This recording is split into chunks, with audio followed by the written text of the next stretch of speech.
You're pregnant and it's not planned. Today on the Pulling Curls podcast, we're talking about unexpected or unplanned pregnancies. Let's untangle it. Hi, I'm Hillary, a serial overcomplicator. I'm also a nurse, mom to 3, and the curly head behind Pulling Curls and the Pregnancy Nurse. This podcast aims to help us stop overcomplicating things and remember how much easier it is to keep things simple. Let's smooth out those snarls with Pregnancy and Parenting Untangled, the Pulling Curls podcast.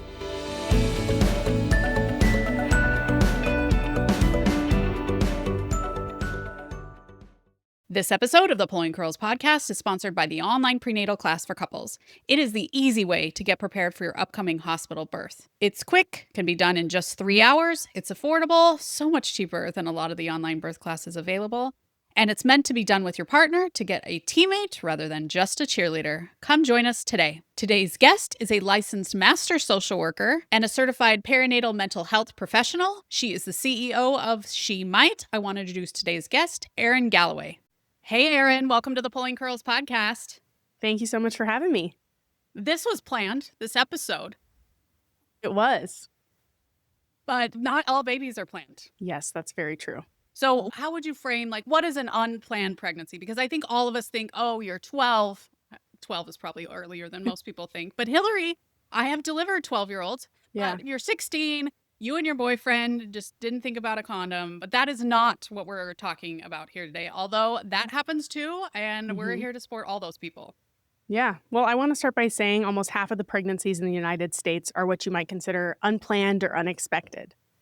And that could be regardless of whether you want to be a parent, whether you're already a parent, whether you're in a stable relationship, whether you used birth control or other forms of conception or not. Basically, an unexpected pregnancy can happen to anyone. And so I'm glad you said what you said, because I think when people hear unexpected or unplanned pregnancy, assumptions are made that this must be someone who's younger or someone in crisis.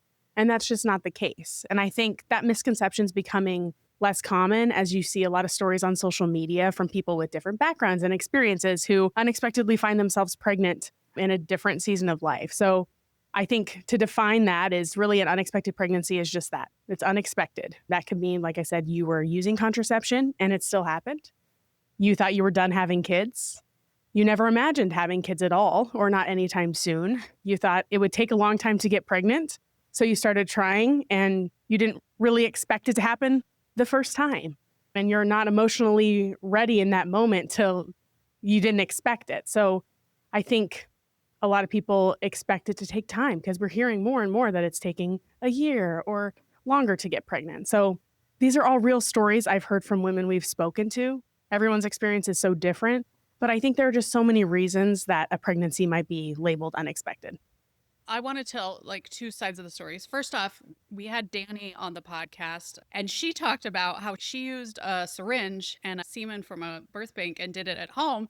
But even for her, she was super surprised that it worked. Mm-hmm. So even though she put all this effort into getting pregnant, it still is like, oh my gosh, now I actually am pregnant. And I think that's really valid. And I got to say that as a labor nurse, people who do pregnancy all the time, I had a coworker who was like, oh, my boobs are really hurting today. My period must be coming. And we were like, how late is it?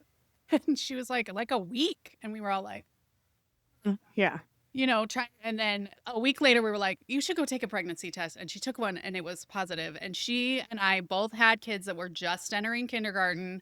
We were just feeling like, oh, we are getting a little bit of our life back. And she was starting back with a baby. And it was devastating for a while for her. Even as people who do labor and delivery constantly, it was a lot. And it was a lot even up until the baby was born. She didn't feel like she had bonded with her as much. But, a couple months in, she was like, it's exactly the same with the other kids. It just took a while. And I think that's so valid. And I think a lot of people are like, this doesn't happen to people that are smart and think about things like this. We think about pregnancy all the time. That my coworker was a real smart girl. Stuff happens. Yeah. And I mean, you see stories all the time where it's like you just had your baby and 6 weeks later, or however many weeks later, months later, you find yourself pregnant. There's an OBGYN who's on social media, Dr. Allie, and she got pregnant really soon after she had her baby. And it was unexpected. Now, things happen. Again, you can get pregnant while you're on birth control. So it's never 100% guaranteed. And Yeah, you're right. Like, I think even people who think about pregnancy all the time and think about their family and all of this all the time still can become unexpectedly pregnant. And I think that's hard for people to wrap their minds around. They're like, well, obviously, if you weren't using protection or weren't doing XYZ, you're going to be pregnant. Well, that's not the case for everybody. And yeah, there can be that initial response of overwhelm, especially if you didn't expect it to happen so quick. I mean, I have friends who were like, yeah, I mean, I feel like it's going to take us like 6 months to a year to get pregnant. Well, then it happens and your timeline shifts, right? We're not in control of that. And we tried for 2 to 3 years to get pregnant with my last baby and number three. And after a while, you're like, well, this probably isn't going to happen. And I was just about ready to turn the baby factory off because, again, I had a kid going to kindergarten and I was like, maybe it's just time to move on with our lives. And got pregnant. And then you're like, oh my gosh, I actually am pregnant now. What am I going to do? And you freak out a little bit. Like, I think so many people have these feelings and then are thinking no one else has these feelings. No one ever, Yeah. else ever talks about how you're like, oh, it took me 3 years to get pregnant, but now I'm like freaking out inside that I'm pregnant, even though I was Yeah. trying to do this for so long. Yeah. The reality sets in. Like, I planned both of my pregnancies, they happened pretty quickly. And I think with both, I still had those moments of, okay, life is going to change, especially with the first. I remember I think I was like 3 months pregnant. And I remember calling my sister sobbing because I was like, what did I do? Like, we had, been married a long time and we weren't in the season of life that we wanted kids at that time. And then we decided, okay, this is the time, now or never. I mean, I feel like there's never the right time to have kids. And well, we made that decision. And then it was like, okay, life is changing. What does this look like? Did I actually even think about what this was going to look like? And I think that's totally normal. And we've had clients who come to us and say, yeah, I thought I was ready for this and I feel like I'm not ready. And I think a lot of that is it's totally normal and natural to be like, oh, life is changing, because it is. I love that you guys run a whole community around this because it's sort of like the unspoken thing about how Hmm. so many people have unplanned pregnancies. So many people have very surprise pregnancies. So many people have pregnancies that they feel conflicted about inside. Hmm. And people just don't talk about it because Yep. this, like, we're talking about postpartum anxiety and depression, but I think this is an area that we really don't talk about, that people have conflicting feelings about pregnancy. And Yeah. that's okay. Yeah. Yeah. I completely agree. And, when unexpected pregnancy is a risk factor for perinatal mood and anxiety disorders. So those are things people don't know. And we recently had our former director of communications on the podcast to talk about mental health during pregnancy and postpartum. And she shared, like, yeah, that was me. That was, I hit all the risk factors for that. And that's why I experienced such significant depression during my pregnancy. And so I think those are just important things to know. Okay, so what are some feelings, since you have a whole community about this? I love that you would be able to, like, a broad spectrum of people. How can that affect your pregnancy? Like, what do people describe moving through pregnancy? Yeah, I mean, I think it can completely shift how you feel about the pregnancy, how you feel about your current life situation, how you feel about your partner. I think there are a lot of emotions that come with that. I think it can start by feeling very conflicted. Maybe you're feeling numb or confused. I mean, we have stress responses for a reason, and we have these responses to pregnancy. So that could look like being numb, feeling confused, feeling very overwhelmed, and not being able to kind of even acknowledge the pregnancy. People feel that they're not excited. And that is really hard for people to overcome. They're like, everybody elsewhere is so excited about everything, but I just don't feel that excited. I think that's okay. I'm not an overly excited person, like with that kind of stuff. And so I almost felt like I feel weird that I'm not like jumping for joy and talking about this constantly. I just felt like I was weird for that. And then even like really not understanding why people aren't excited for them, or maybe there's just a response that they don't get. I think those are unmet expectations that we have when you think, oh, my partner is going to be really excited and they're not, or their initial reaction is not great, or a friend or sister, brother, parent. Like, I think when you get a response that's not exactly what you expected, I think that's hard to process. You could also just feel like you're being knocked off your feet. I think it just stops you in your tracks. So it doesn't matter if you were planning to have kids eventually, never planned to have kids, or didn't plan to have more kids. We see that a lot. That can just stop you, help you pause, and you're like wondering, what is this going to do to my life? Like, how is this going to affect my career? What about my education, financial stability? What does this mean for my other kids? Like, all of these questions come in. And so you're just wondering, like, okay, how is this impacting my relationship? what does this look like for my own identity as a mom, but as an individual? And what changes are going to happen to my independence and what life looks like if I don't have any kids? So I just think there's logistical things that come up in that response of like, what are we going to do with this? But I also think there's just emotional loss that can come up. And I don't think that's acknowledged. And I think for some people, that does mean like grieving some of that. I want to touch back on grief in a second, but I loved how you mentioned other people's reaction. Because, especially, let's say you have a boyfriend that you haven't known very long, and then you tell your Hmm. mom that you're pregnant, and she maybe doesn't have the reaction that you're hoping for. As a mom of some adult kids, I can totally understand that. They're not prepared for it either. They weren't even thinking it. They might not even think that pregnancy was an option for you. So I think we got to be forgiving of other people's reaction and don't take a whole Yes. lot from it, because Hmm. everybody's Yeah. human. We're all just living our little human lives over here. Hmm. And just because your mom's not excited for you initially doesn't mean she can't like 360 turn, because I've had friends Yeah. whose kids have had unplanned pregnancies, and man, they love those grandbabies so much. So Yeah. don't think that that's going to be your reaction forever, or if your reaction is going to extend to your Mhm. pregnancy journey. It doesn't mean that, because I don't know if people listening are people of faith or people of like God's plan or just like Mhm. life plans in general. But I think a large part of the reason we're pregnant for so long is to give our minds time to wrap around the Mhm. fact that we're going to have a baby, to prepare for the baby, to prepare a relationship in our home. And obviously the baby has to grow inside and all those different kinds of things. But sometimes when I hear about animals that have like a 6 week gestation, I'm like, "Oh, I'm glad we had more time than that to really Yes. wrap my mind around this. I'm glad I didn't have Mhm. 40 kittens," right? Yeah. Yeah. Yeah, I think that's a great point. I think I always tell clients, you can't control how someone reacts, but you can take control how you process it and kind of what you accept into your own world, basically. And remember, if this is a shock to you, it might be a shock to other people too. And people say stupid things. That is the reality. When I remember just early on in pregnancy, when people were saying things to me, I'm like, oh, this is accurate. People actually say the stupidest things to you when you're pregnant and postpartum and as you're, you know, being a parent. It's just something that happens and I don't know, it shifts. And I think people have really good intentions and they just want to be helpful, but it's not always helpful. So that's kind of on our end to set boundaries, but also be able to kind of process some of that. And allow grace for that Yes. initial reaction, because Hmm. as unexpected as it is for you, it may be 3 times more unexpected for them. Yeah. Okay, going back to grief though, I think it's so valid to grieve your pre-pregnancy life, your pre-pregnancy body, your Hmm. life before you had to have all these different thoughts, because Yeah. before you got pregnant, you got to think about like, what am I going to wear? Where am I going to party at this weekend? And then all of a sudden, this baby is coming, car seats, strollers, prenatal appointments, prenatal vitamins, trying to keep them down, trying not to throw up. What do people say about all that? Yeah. I think first, like grief is a natural response to change. And an unexpected pregnancy is a huge change. So there's a couple different types of grief that we see often with unexpected pregnancy. So ambiguous loss is the kind of loss that feels very unclear or unresolved.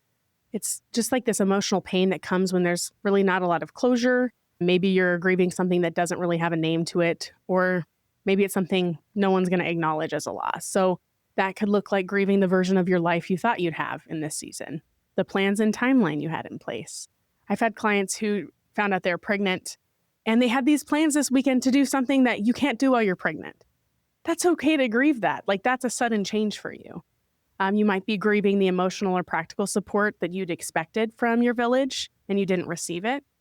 You might be grieving your freedom or flexibility or the identity you had before this moment. I mean, we talk about at She Might that we don't believe in the false dichotomy that you can have either your career or something or a child. We believe you can be a great mom and you can have those things if that's what you desire and that's what you want to pursue. And so, yes, it takes sacrifice. We know your timeline might adjust, but there's grief in that. There's grief in processing that.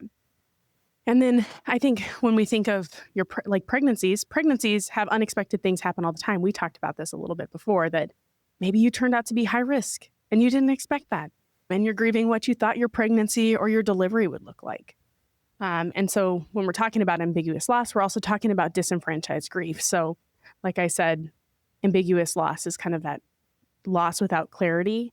And then disenfranchised grief is the kind of mourning and grief that society is not really recognizing or validating. So, you might feel that because people are like, well, how did you get pregnant? I mean, you know how you got pregnant, right? Like, there's no such thing as an unexpected pregnancy. That's what a lot of people can say. But you might feel that like sadness that's really hard to explain, but is real. And it's dismissed by people in your life or just dismissed by kind of society. So I think that could look like grieving something that's very intangible, like your future that suddenly looks very different for you. You can still achieve those things, but your timeline looks different. Or, like I said before, maybe your partner you thought would respond in a certain way and they didn't. And so that's impacting how you feel about yourself, how you feel about this pregnancy, and how you feel about your partner. And then, like I said, just kind of what your family looks like. I think these could not seem like losses to other people, but they're real to you. They're still heavy and they matter to you. So I think it makes it really hard to process that when you feel like nobody else is seeing me, nobody else is feeling what I'm feeling, and it can really make you feel isolated. So I encourage clients and, members of our community to lean into that and process what they're feeling. Even if it feels silly, it's real to you, and it's valid for you to process that. So at the end of the day, you can find community, seek out support from, mental health professionals, find a support group, join a community and find people who will be able to kind of sit with you in that. I was thinking that we probably don't share this much on social media because ultimately I probably wouldn't want my kids to know that I was super excited that they were coming. Yeah. I think it's more okay to say postpartum's horrible because everyone understands you're not sleeping, right? Yes. So it's not the baby that you didn't want, it's the after effects versus when you're like, I'm pregnant and I'm not jazzed about it. Yeah. Ultimately is kind of not jazzed about you. Yeah. And so that's probably why we don't see people talking about it on social media. And I think that that's valid. That's probably not something that I held for the time and all eternity for my kids to know those kind of things. Sometimes I see pregnancy announcements where people are just devastated and they filmed it on TikTok. And I'm always like, oh, that's kind of a lot for your kid later on. Yes. But that's such a valid feeling, right? So if you want to film a TikTok, I'm here to watch it for you. But at the same point, I totally understand why it's not something that you want to go shout from the rooftops. Yeah. But I bet if you bring it up to your mom community, your friend community, especially people who've had babies before, you're going to hear a lot of, oh, me too. Because it's something that a lot of people feel, but we don't want in the annals of time. Yeah. And I think there's just unexpected things with pregnancy. I don't like being pregnant. I had very difficult pregnancies. And so I wasn't joyful and happy. And I have friends who experience similar things. And I'm like, it's okay to not like being pregnant. That doesn't make you a bad person. It's really hard. It is really hard to be pregnant. You're growing a person, it's taking all of you basically to do this while you're also doing your other things. And so it's valid to not be totally having this unicorn pregnancy where you're like, I'm just glowing and all of this. And so I think part of that comes into that of grieving what you thought pregnancy would be like for you and what you had hoped you'd feel about it. That doesn't mean you're a bad person and you're not going to be an amazing mom. It just means that this is really hard. I would guess there's absolutely no correlation towards at a 5-year-old, because we're looking at kids when they have memories and they care about things. A 5-year-old mom versus comparing them to people who were excited about their pregnancy or loved their pregnancy versus people who didn't. I bet there is no correlation between the two, except for obviously socioeconomic issues or things like that. So I know there were so many things that I was worried that my pregnancy would affect me moving forward, and ultimately absolutely didn't. I made way worse choices as a mom with teenagers than I did with those. So okay, so I wanted to talk about what are some other areas that you notice people getting sort of caught off guard by the grief or stuff as they move forward through pregnancy and ultimately having the baby. Yeah. I mean, I think after you come to terms with this is happening, this is my life right now, I think things can still shift in unexpected ways. And we've talked about this a little bit. You could be told that you're high risk or that there's some kind of complication, even if you're a healthy person. Or you might experience a pregnancy filled with every single symptom imaginable. I had a friend that this happened to, and all I could just hope for her is that man, I just want your birth to be so much easier than what your pregnancy has been, because I'm just sometimes people get every symptom imaginable, and it can seem like at every appointment brings a new surprise, and that those surprises are considered quote unquote normal for pregnancy. I just saw something you had posted about that of feeling like you're just being told everything's normal. Well, how do you actually process that and figure out how to make it better for yourself too? Because obviously our doctors can't solve all of our problems. That's the reality of pregnancy. And so I think when you're experiencing unexpected things during pregnancy, you're high risk, you have things that you didn't expect to happen, that can still kind of catch you off guard. There's just a lot of emotional ups and downs with that. I experienced that with my first pregnancy, that it seemed like everything was going wrong with it. And so it was hard to imagine that things weren't going to keep going wrong. And And then, I think during pregnancy, it's the first time a lot of people are managing healthcare in general because you've been a young, healthy person up until this point, and now all of a sudden, because pregnancy sort of ages your body up like 20 to 30 years just because of mhm, all the strain on it. And so suddenly you're looking at healthcare like a 60-year-old versus a yes. 30-year-old. And so it changes things night and day. And I'm here to tell you that, after pregnancy, most often you again are a healthy young person, but Mhm. healthcare can be a lot during pregnancy Yes. that you weren't prepared for. Mhm. Super overwhelming. People don't expect bills to come in.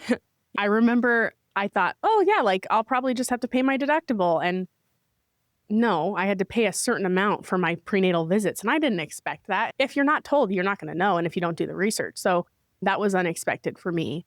I think relationships can be unexpected. People will continue to have responses for things that you don't expect. Maybe this surprise you in a positive way, but sometimes it's a negative thing. And so it's just kind of processing that, figuring out what your relationships look like.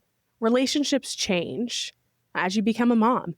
I was one of the first people to become a mom in my friend group. And so my kids have a lot of incredible aunts, but that was kind of an interesting transition of like what priorities shift. And you're going to see that. And so that's, I think, unexpected for people. And then, when you get to the point where you're having your baby, your delivery, there are things that will probably come up that are unexpected for you. You haven't experienced this before. And so that's really hard. And then some things come up and you could have a traumatic delivery or a bad experience that you have to process and heal from. I think we talked about it a little when we were on the She Might podcast, that feeling like you're not bonding with your baby right away, or you don't like immediately like feel that. And that's kind of the expected thing. And I think there are just so many things that come up in postpartum that we think, oh, like we have this newborn bubble and it's just going to be wonderful. It can be really hard. It is really hard. Even if you're having the best experience, it's still hard because you're learning how to take care of another human, and you're taking care of your baby and navigating feeding and health and healing yourself after a long 9 months of pregnancy. It is a lot to take in.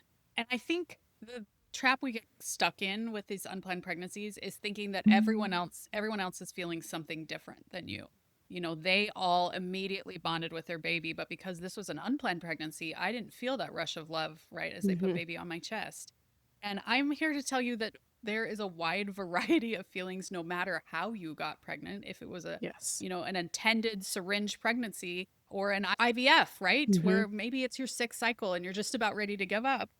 All of these things have unplanned emotions about them, and Hmm. everybody feels a different way. And I am also here to tell you that as a nurse who sees people give birth in the labor room, when people call their sister an hour later with their birth story, and I'm like cleaning up the placenta and all this different kind of stuff, when they tell the story, I'm like, well, that is not how that happened at all. They'll be like, oh, it was like absolutely, it was like no pain at all. And I'm like, girl, you were pulling my hand off, screaming an hour ago. And I'm like, that's cool. Like, because we're all just getting it filtered through people's brains Hmm. after the time has gone. Most people don't get to see, that baby put right to chest or Yeah. whatever. But as somebody who's seen it thousands of times, I'm telling you, there are thousands of different ways to feel of your baby during pregnancy, after delivery, 5 years down the road. Yeah. Well, and it's incredible how our brain says, like, oh, we'll turn that piece off. And that's why we have more kids. It's because we forget about those really hard things. And like, you get to a point where you're like, oh, I'm sleeping again. We can have another. And so it's just, yeah, I think, yeah, you're right. I think you're going to grieve different pieces of your pregnancy experience, or just have to process those things in those moments where it doesn't feel joyful. It doesn't feel like this is what you dreamed of, or you're confused or fearful of something. Or sometimes it comes out that it brings up some past trauma or some stress that you're experiencing. And I think that's okay to have. And that's why there are supports out there. That's where there are mental health professionals that specifically work with pregnant and postpartum women. And that's why, there are communities out there so that you can put it online and say, hey, this is what I'm feeling. Does anyone feel the same? And feel like, oh, I'm not alone in this. Like, I would say every single post that I see in our community, there's at least one person that says, oh no, I felt that way too. Like it's normal. I mean, still need that support, but it's normal. Like you're not a bad person for feeling that way or having that emotion. Another thing you had mentioned is to, some people have a positive reaction when you have your baby. Hmm. They're so excited for you versus and we're always going to glom on to the people that had the negative reaction, right? That's what Hmm. our brain is going to fixate on. Yeah. Oh, she wasn't happy for me, blah, blah, blah. But as a mom, the more we can get and like noticing when we have those positive things, because as a new mom, I was like, I hate a lot of this, right? But, all of Yep. a sudden we'd be dragging the wagon to the bookmobile. And I remember thinking, this is what I always dreamed motherhood would be like, right? Hmm. And I was like, I have got to savor this moment because I didn't think Yeah. it would be smelling like spit up. I didn't think that it would be so sleepless, so much Hmm. crying from both the baby and me. And so noticing those positive times Yeah. can be super, super helpful. And of course, that's what Hmm. people share on social media Hmm. is them having that time where like, this is what I always thought it was going to be. Yes. And that's one social media image in a Hmm. lifetime of, man, this is way different and worse Hmm. than what I thought it was going to be. Yeah, I think we hear that a lot. And I always tell people to try to like remember back to before you were pregnant. What are things that like brought you joy in those moments? If this current moment is not bringing you joy and like a little bit of lightness, what are some things you can try? For me, that was making sure that I was getting outside and going on walks, especially with my first, because I had pretty significant postpartum anxiety that I wasn't acknowledging at the time, even though I work in this, and it took me probably a couple years to really acknowledge how deeply I was struggling. And so I think just remember those things that actually helped in the past and try it. It never hurts to try it. It could not work, and then you have to find something else. But yeah, my daughter is 1 in 9 days, and I'm in the space of like, oh my gosh, that really did go by like fast, way faster than the first. I think it's because when you have a toddler and a baby, there's like a million things happening. But man, I'm looking back to this year and like remembering like, okay, this is crazy how fast this went. And so it really is true. Like I think you're right. Like trying to find those positive things, even taking one good win from the day or one positive thing that happened, even if that's something that seems silly, like, oh, I actually, put the dishes away today from the dishwasher, or I got outside, or I got dressed, took a shower, read a book. Like anything is a win in my book during that season. So take the steps to try to find those little things. And I think that can help you process those hard moments. I think that's true. And I think a lot of times people are like, well, I can't take the baby. I love to go on a walk, but I can't take the baby. And I'm here to tell you that there is a lot that you can haul your baby with you, especially a walk. I mean, Yeah. walks, babies love walks. So I'm here for Hmm. that one. But if there's something that you loved before, unless it's like going to the ballet, probably don't want to take your baby to that. There's a lot that you can bring your baby to. Let's say Hmm. you loved going to the library, take your baby to the Yeah. infant thing at the library. There's so many things that you can bring your baby to, even though it's going to feel overwhelming, give it a shot because you sort of have to learn how to like manage doing things with your baby, but there's a Yeah. lot you can do with your baby. Yeah. And I think learning how to best communicate, we have some really good communication tips that we have on our website, like as a resource, but like it's all in how you communicate because sometimes you may have a need and you're not communicating it to get the response that you actually need. So I think being able to communicate well, and like I said, I can send that downloadable too, like learning how to say things and being specific about what you need in that season can help so that you're able to get that support and that time to just find those wins and kind of take care of yourself. Especially from a partner. Yep. Because the other thing is you've got this partner who's grieving their life, right? And so Hmm. both of you can be on a train to destruction So together. true. And so that gets extra tricky because it is definitely happening to both of you. And Hmm. so looking for outside supports, his mom, your mom, and allowing them to come help you out can be really helpful as well. Yeah. Yeah. And if you don't have that village, like I totally see that all the time is that families aren't as nearby anymore. And so, yeah, that's why sometimes it's hard, but we have to seek out that village and that community. And there are a lot of great groups out there all across the United States that you can join. And you have to find what like fits you, fits your background, your values, your needs. But there are people out there and there are online communities out there, whether that's through social media or something like the She Might Discord community, that is kind of a start to building that village. Yeah. So, what can people get from She Might? Tell us more about what you guys can offer to people if they've had an unplanned pregnancy or are just feeling the grief of like suddenly this seems more unplanned than I thought it was going to be. Mhm. What can they get from you guys? Yeah, so She Might started as an online blog, basically. And so we have a resource library with over 150 articles and downloads that are just kind of to help you walk on your journey. So there's different resources on there from, pregnancy stuff to maternity leave. We're a go-to resource for maternity leave planning, and we would love to support in that. We do have a coaching program just to kind of support helping through that unexpected pregnancy. And yeah, we have our online Discord community. It's just kind of a space where you can engage with people kind of walking the same journey, share your experience, build connections, ask questions. So that's our online community. And we have a couple new things that we're launching soon. We'll be offering a grant program. Most of the women that we serve are above the poverty line. And so they're often not eligible for any government assistance.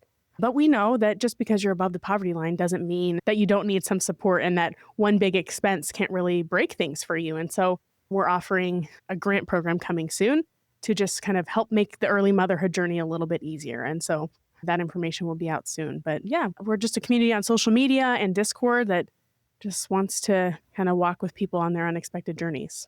I think that's so awesome. I'm going to put links for you guys in the show description or down below if you guys are watching on YouTube.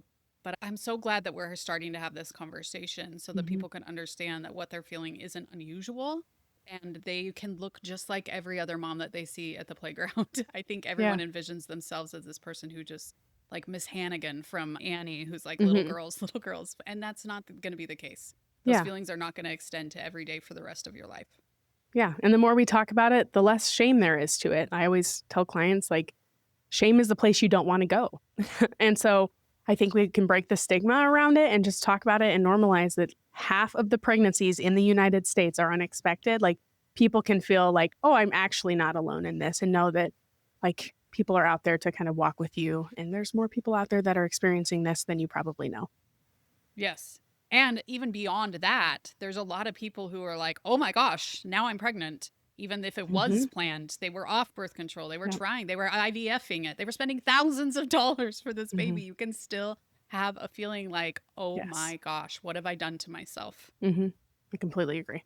Okay, Erin, thank you so much for coming on. I hope this information is helpful for people. I hope people will reach out to She Might because I think that's such a valuable opportunity.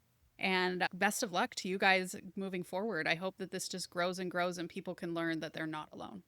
Yeah, thank you so much for having me. It's been an honor. Okay, I hope you guys enjoyed that episode. I just think people need to understand how many people have these same feelings. And like I said before, we're not talking about them because it's not something we really want our kids to end up knowing later on, which I totally understand.